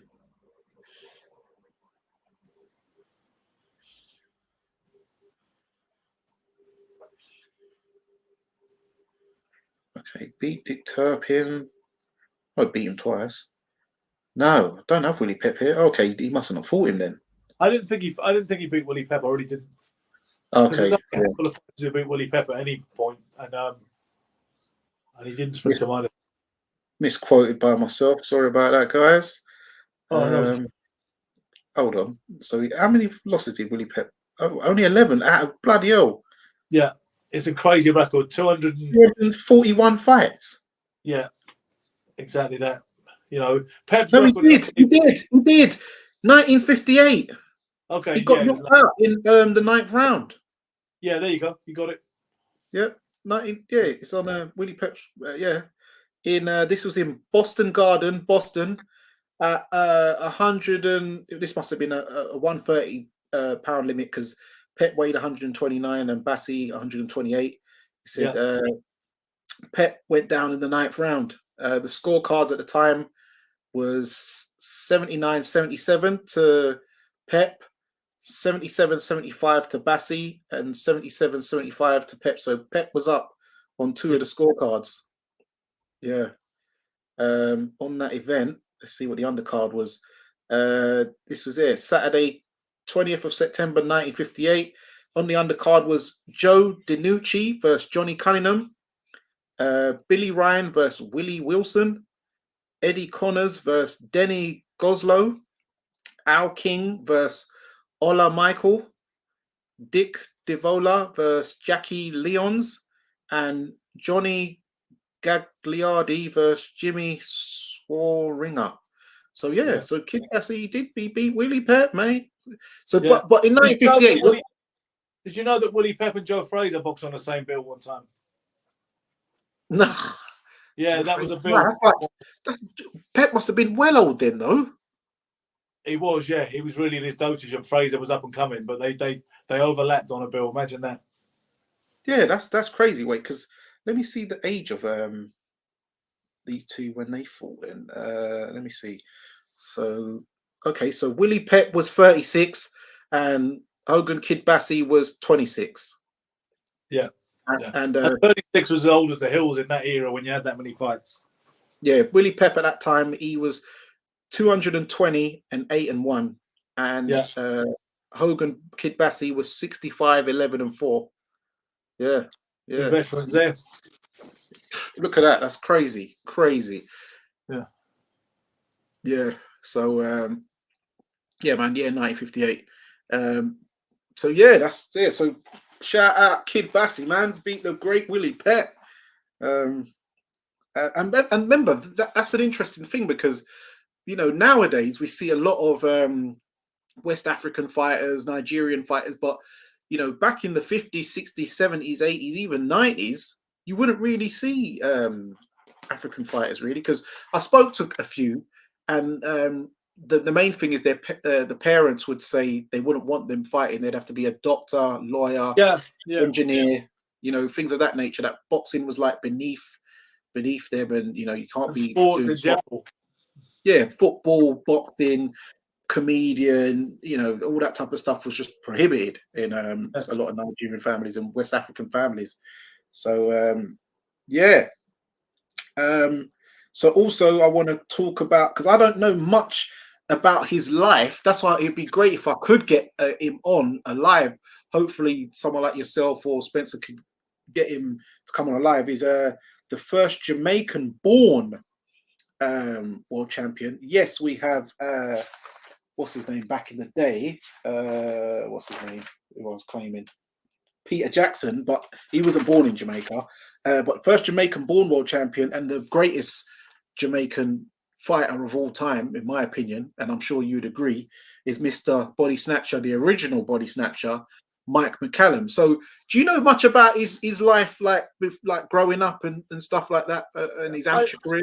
What I remember, I read an article about him in Boxing News when I was about 14, and I remember they said he initially kept it secret from his mother. This is not a unique story amongst boxers. You heard it with Joe Lewis too, but they said he kept it secret from his mother that he was boxing, and they said what it was, he was so defensively savvy and adept because he was obsessed with avoiding facial harm because he didn't want to have to explain it at home. So they said, they were saying that, yeah, he was good and he picked his shots with power and was nice and relaxed, but he seemed almost obsessed with avoiding any damage. And people said, what's that all about? And they realised he just didn't want his mum to know he was boxing. That's what I remember reading about Mike in the early days. I know he had a tragedy. He lost his, I think it was his common law wife, quite early in his career. I think it was possibly before he, either before or not long after he won the WBA light middleweight title against Sean Mannion on the undercard of Marvin Hagler versus Mustafa Hamsho too at Madison Square Garden. So he had that tragedy to deal with. He lost his woman. I think they had a child together, at least one child together too. So I know his life was marred by tragedy. But the thing with Mike is he never seemed to make headlines outside of the ring. He was just a damn good fighter. He wasn't seen as charismatic. He feels aggrieved he didn't get an opportunity with the leading light to his day, which was Hagler, Duran, Leonard, Hearns. He wanted to fight any and all of those guys. And, you know, apparently Manny Stewart told him, because he was a Kronk fighter for a certain period of time, he did a lot of sparring with Tommy Hearns. And Manny Stewart supposedly told him, listen, you can forget about fighting Tommy. Get it out of your head because it ain't going to happen. And eventually he left the Kronk because of that. Duran didn't fight him. Duran would rather fight Hearns for mega bucks. Leonard didn't fight him. You know, the thing with Sugar Ray is Sugar Ray gets accused of ducking people, but the thing is, Sugar Ray was retired for a lot of this time. In the 80s, Ray was in and out in the 80s, really. You know, he'd have a after he retired in 1982, you know, he came back in 84 for one fight. Then he didn't come back again until 1987 for that, supposedly for one night only against Marvin Hagler. So, but I know that Mike holds a grudge against Marvin Hagler, or he did. He said they met at, I think it was a Hall of Fame celebration or something similar. And Marvin Hagler said, I've always respected you, Mike. And apparently Mike said he threw it back at him. He said, Marvin, where I come from, if you respect someone, you let them eat. You know, he wasn't having it. He says, you know, sorry, but not mutual. Yeah, because in Jamaica you got break bread. We call it. You got to break bread. Yeah, and but that's harder. He was just such a good fighter, wasn't he? That win over Julian Jackson is a massive win, I think, as well.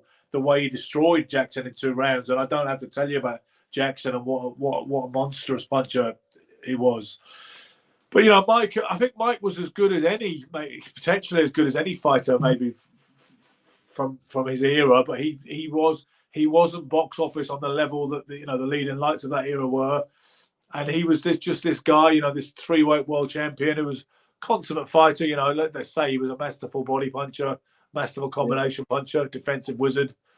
His style with his body punches, he's like the first sort of fighter, if you look from his era, who was throwing like jabs to the body, straight rights to the body, and like the straight punches in the pit of the stomach. He was able to get around the guard of Michael Watson, knocked out Michael Watson, beat what's his name, Michael Nunn.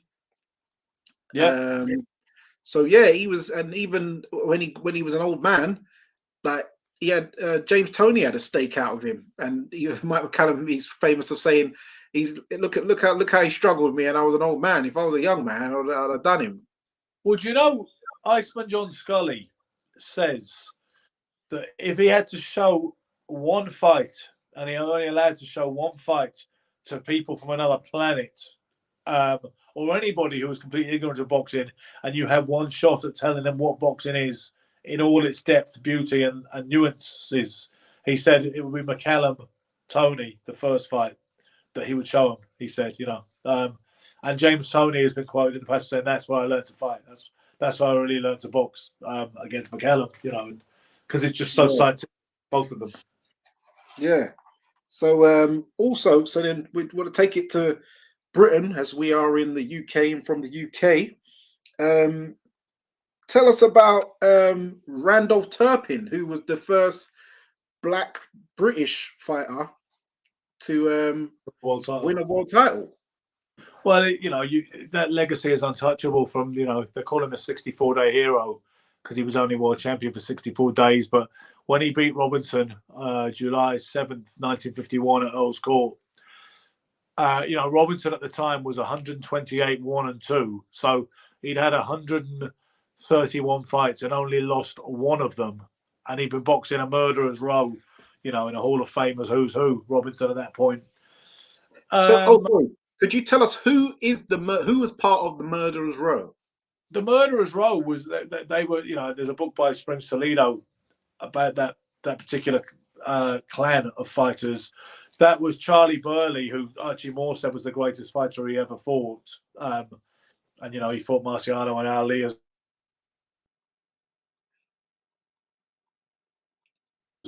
Wes Remy was another one. Herbert Hardwick, they called him the Coco Kid, was another one. Who else? There was Wes Remy, Charlie Burley, Lloyd Marshall, Holman Williams, all great fighters, great black fighters who never got a shot. People said that Robinson ducked Burley. I don't actually believe that he did. But Burley, Burley beat Archie Moore. Ezra Charles beat him though. Ezra Charles beat Burley. I think beat Burley 3 times. I believe he certainly beat him twice. Charlie Burley seems to be the favourite son of that murderer's row. He's the one who's been.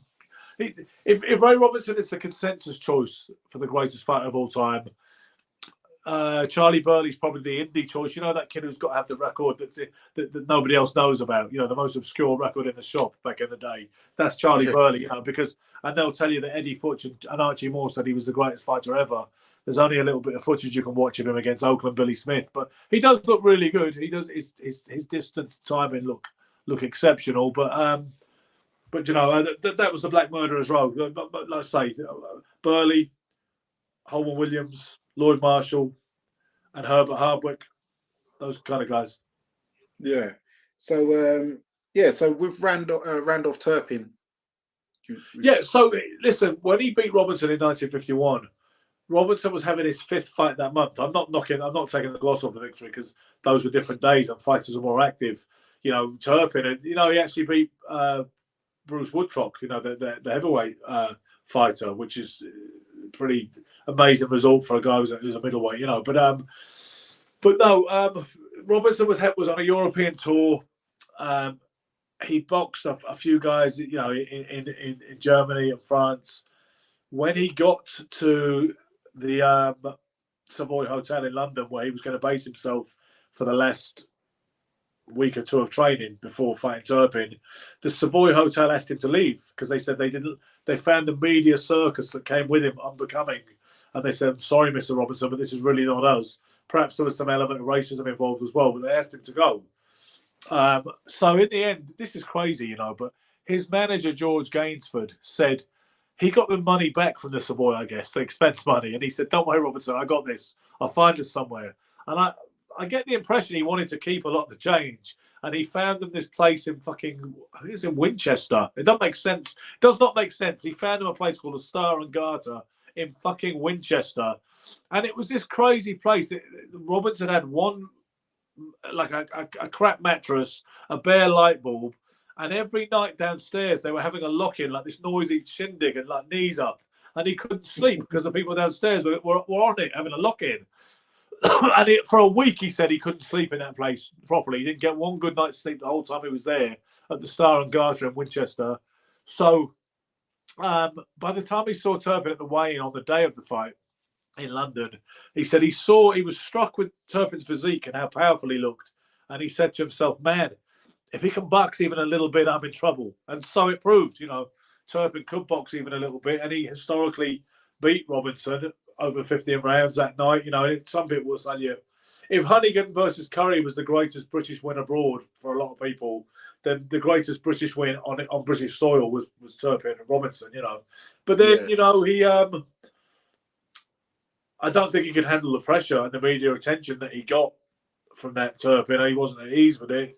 And when he was contracted to give Robinson a rematch at the Polo Grounds in New York, 64 days later, he was winning again. He was certain Robinson was in trouble. He had a bad cut eye, and I think the referee had given Robinson one more round. And Robinson, being the great fighter he was, he made it happen in the 10th round. And he stopped Turpin. And then Turpin went on a downward spiral after that. And eventually, several years later, took his own life. Shot himself, and it's a sad story.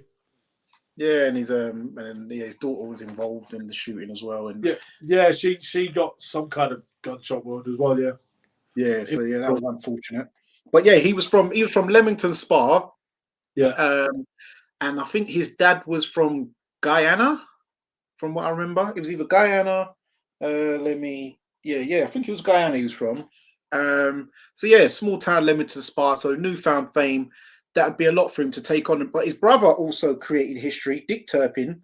He was the first black British champion when he beat Jack Milburn in 1939. He was, unless you subscribe to the idea that Andrew Jeptha did it first. Andrew Jeptha has a claim to being a British champion in the 1900s, before the 1910s. But that claim needs weighing up because the British boxing was not going into existence at that point. But Jeptha has an argument. You can Google him. People at home can Google him.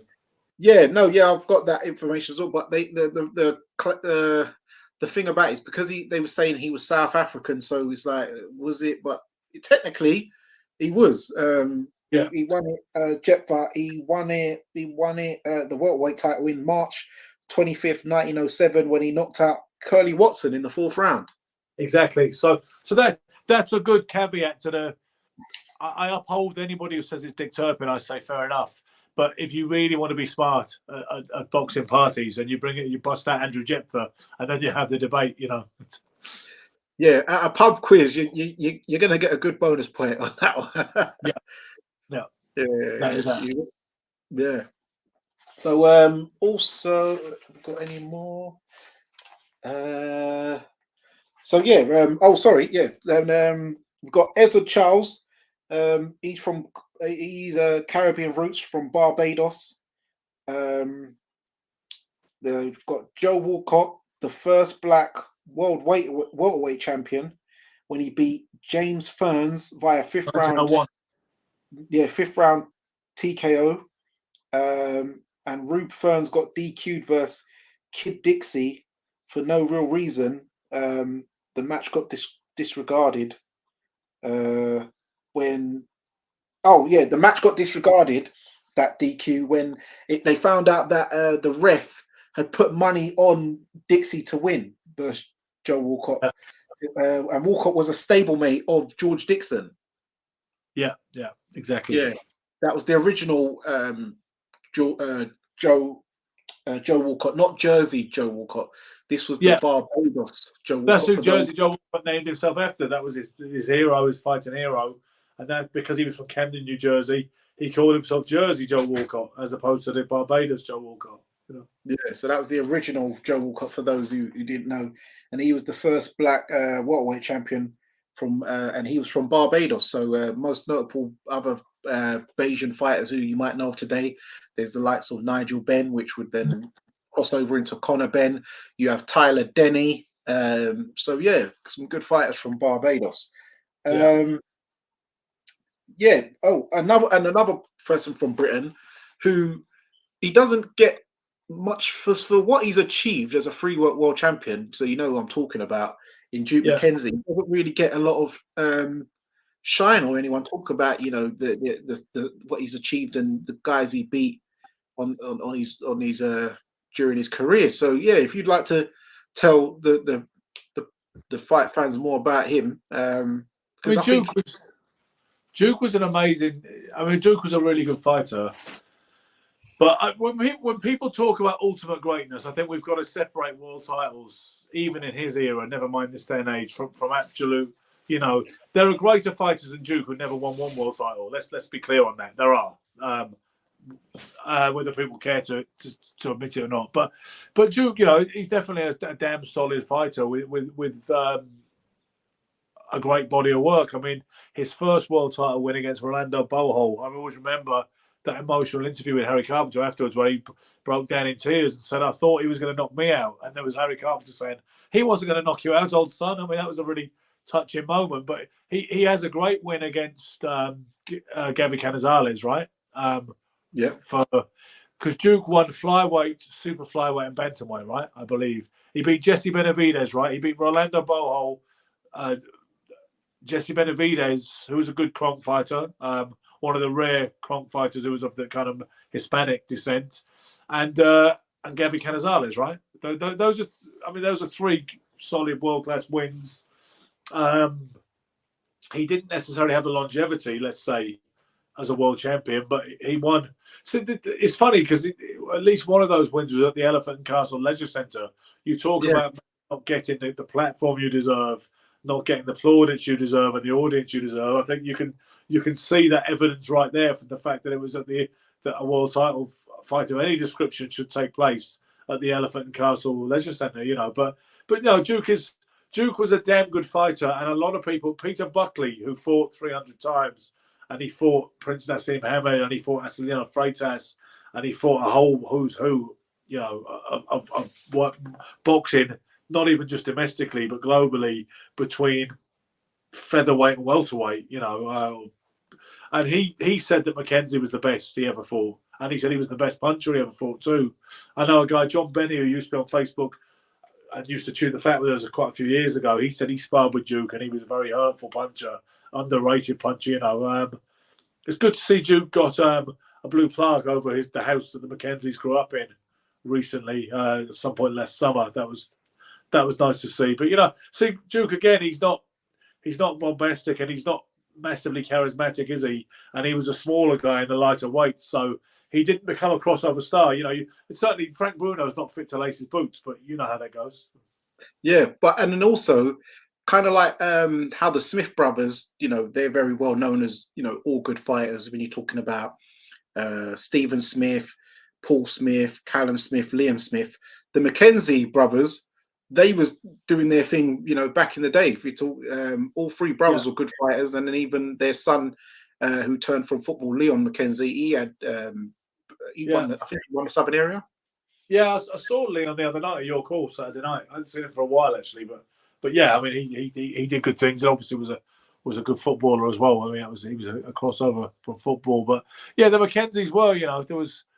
I mean, Clinton was a really good fighter who would have won a world title today, I'd imagine, you know, because it's just they have different opportunities today. They can expect different opportunities, you know, for an entry level of different opportunities.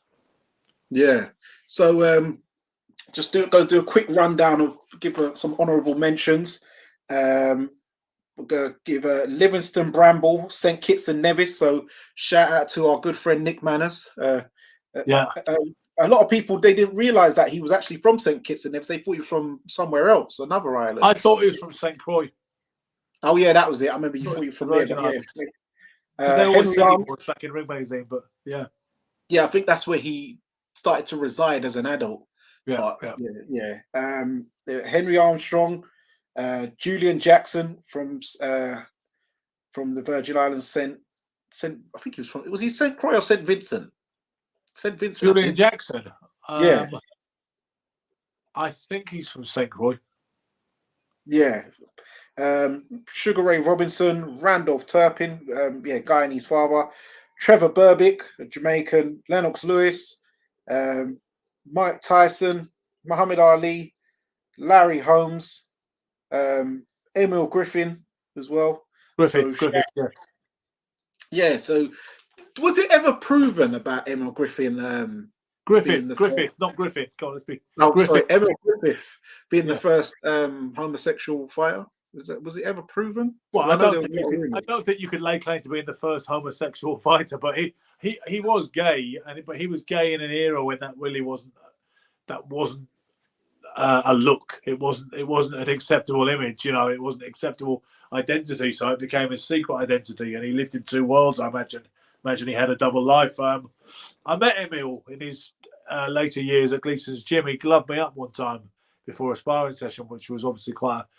I regard it as a precious thing to have happened, but he was, he was gay, you know, and there was obviously rumours about him being gay. Famously, Benny Paret, before their third fight, called him maricon, which means faggot in Spanish, Okay. and it was an angry fight, you know, it was a grudge fight, and Griffith unfortunately killed him, didn't he? Ruby Goldstein had a bad night, didn't intervene when he might have done. He let Paret take a lot of unanswered shots when he was pretty much defenseless, and Paret never regained consciousness, and they think that the venom in Griffith's performance that night was fueled by the fact that his manhood and his sexuality had been questioned, you know, or he'd been insulted on that basis. So, Yeah. but I think he probably was, because I've never really known a gay boxer who was out and openly proud until we got that guy. Was his name Orlando Cruz? Do you remember him? Yeah, the Puerto Rican guy. Yeah, he was the Yeah. only kind of gay marketing angle boxer we've ever seen, wasn't he? He was. Before that, there's been rumours about guys forever. I mean, there was rumours about Lennox Lewis for Yeah, I for know. years. Right. Yeah. People continue to say that Lennox was, you know, that Lennox might be gay, and if he was, so what? But I don't believe he is. By the way, I simply don't. I think on balance, they were rumours. I don't know what foundation they have or what how it started or whatever. But No, I think it's because, thought. Go on. Sorry, I always thought it'd be a great angle for a guy before you got Orlando Cruz. I thought if a guy came out in the 21st century and said I'm gay and tried to actually kind of, you know, get the pink pound on board, I thought that would have been a good marketing angle. But see, the trouble with Orlando Cruz is he wasn't good enough.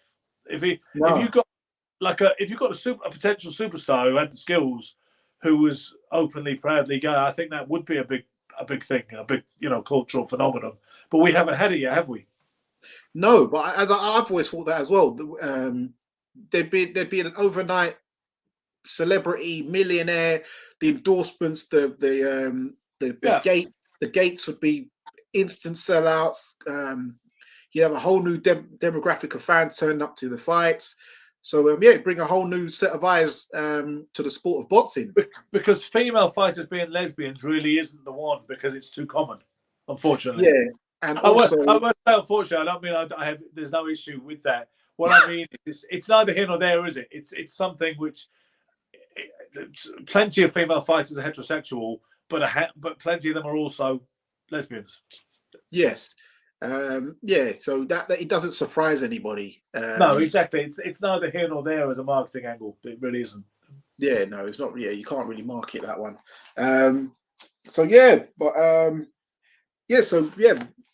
Shout out to all those fighters. Was there anyone you wanted to speak about? What I think was rather incredible. We did, obviously we've been on for a while now, but what was rather incredible is we did a kind of Black history via a boxing lens show, and Muhammad Ali was suddenly reeled off on the list for the honourable mentions. I thought that was kind of, we spoke about all these guys, and you're like, oh, Muhammad Ali, this guy, that guy. But maybe, you know what, the Ali thing has been done to death. That's why. I did speak about him earlier. It has been done to death. Do you know what, Danny? When I see another movie come out and there's a movie premiere, even this Zaire thing, you know, recreating Zaire, part of me thinks I love Ali more than life, but, you know, I feel like I already know everything about him nearly, and it's one of them things that it is more interesting sometimes to discuss fighters that we don't get a chance to talk about, like Harry Wills or whatever, you know. Yeah, it was to give like mentions to the guys who don't really, because I'm about exclusivity. I'm about talking about stuff which people don't necessarily know. And I know that you're boxing. I know I call myself the master aficionado, but you are a boxing aficionado and connoisseur. So I thought it's only right because everyone knows the Ali story now.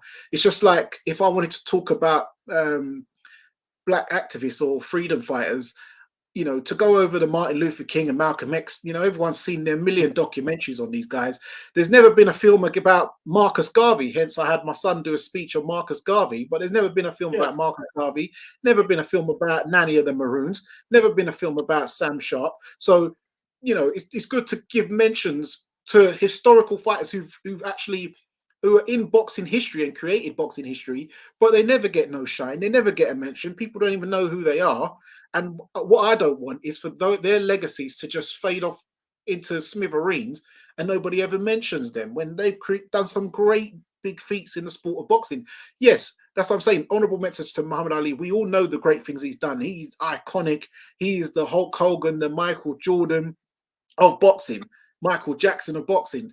But we all know his story. If I was to say to you, yeah, tell us about him, you reeling off what he's done, everyone's probably heard it already. So I thought it's good to talk about guys who people wouldn't necessarily have heard of before, and it's informative to me as well, you know. So and so we definitely have to meet up at some point and have more talk so I can actually grasp, because even though also you need to do some more of the when the weather gets a bit better, start the boxing tours again, because that's where I learned a wealth of knowledge going around London. I went on 2 tours with you, and both of them were actually different. There's so much. Always different. So you can learn a lot about these, and you do like the quizzes on the train when we're commuting. So those types of things you learn a lot. So I advise you guys to subscribe to Ben Doughty, follow him on Facebook, and also subscribe to his boxing channel, Sugar Silk and Stretch. Stretch. We've got Gary now. Because this guy, he is a true knowledge of boxing, and you can learn a whole heap. So man, so that's why I called upon you. I called upon Spencer and a couple others. They for whatever reason they couldn't make it, but I knew you could hold the fort and do this all on your own anyway. So man, thank you very much, Ed. It's much appreciated. And also, I think that in the future we'll do. There was a topic I remember you brought up on Facebook about naming the greatest fighter from every country in the world, and I'm talking about Australia, Russia, Greece. And so we'd have to sit down and chop it up on maybe your channel or back here and go through, and we can have the people debate and throw in names of who's the greatest fighter from Mongolia or Ukraine or Samoa, and that'd be a good topic to find out who's the greatest fighter from each country, and that'd be an interesting topic to actually go through. So how's that fun? Let's do it. So let everybody know where they can find you, Ben. So Ben Doughty on Facebook. There might be other Ben Doughtys, but you'll see the one that's got boxing related profile picture, cover photo. I believe right now it's a picture of myself and Michael Olajide with the eye patch. Real Ben Doughty on Instagram. Ben Doughty or Ben. What am I on Twitter? I believe I'm Ben J Doughty on Twitter. I believe. Yes. You can find books on Amazon. Just type in Ben Doughty books. Main thing we're pushing right now is the YouTube channel Sugar Silk and Stretch. That's a unique boxing podcast featuring myself, Michael Olajide, and former world title challenger, stroke glamour boy, model, actor Gary Stretch, who famously fought Chris Eubank Senior. Did indeed, yeah. Michael fought Tommy Hearns, and Gary fought Chris Eubank. So I'm a little bit outgunned in terms of experience with those two, but we make it work. Yeah, but you did spar some serious guys down at Ed Lee's gym. I've fought a few. I mean, I believe I've sparred with I think 4 world champions. I believe it's Malignaggi, Vivian Harris, Wayne Braithwaite, and Darren Barker. They weren't all world champions at the time. 2 of them were, and 2 of them weren't. But I think that's John Ryder should have been a world champion. Beat Callum. I was going to say that. So that would have been 5, and I sparred John a whole bunch of times when he was younger. Yeah. And guys, you can subscribe here at Fight Fan TV Live. Find me on Fight Fan TV Live on Instagram. You can follow the TikTok also, so you can see the symbols down there, Instagram and TikTok at Fight Fan TV Live. And on Twitter, you can find me at Danny Savvy Wright. That's DANI Savvy and Wright with a W. And yes, so hope you guys enjoyed the Black History Month special. And also check out the latest Neutral Corner podcast episode with myself and Ben Doughty. As I've wrote in many places, slight apologies for the audio quality because the engineer forgot to hit the mics on, but luckily our voices are prominent, so you can still hear us, and people have said that they've enjoyed it though so far, and we've had good feedback and reception. So please make sure to check out that Neutral Corner podcast episode with Ben Doughty, where I talked to him about his life and his career and what's been going on as of recently. And also make sure to go on Amazon and buy his books. Sex, what's it? Tell us again, sorry, man. There's Drink, Drugs, Birds and Boxing, volumes 1 and 2. There's Throwing in the Towel. There is The Fifth King, The Rise and Fall of Wilfred Benitez. And there is El Torito, The True Story of Tony Ayala Jr. Yes, that's the one. So yes, guys, that's it. Wrapped up. It's the Black Boxing History from Fight Fan TV. It's Danny Glover. And remember, guys, persistence beats resistance. And Ben, hit us with your saying again, please. I believe I say be lucky and keep punching. There you go. Over and out. Bless up. Okay.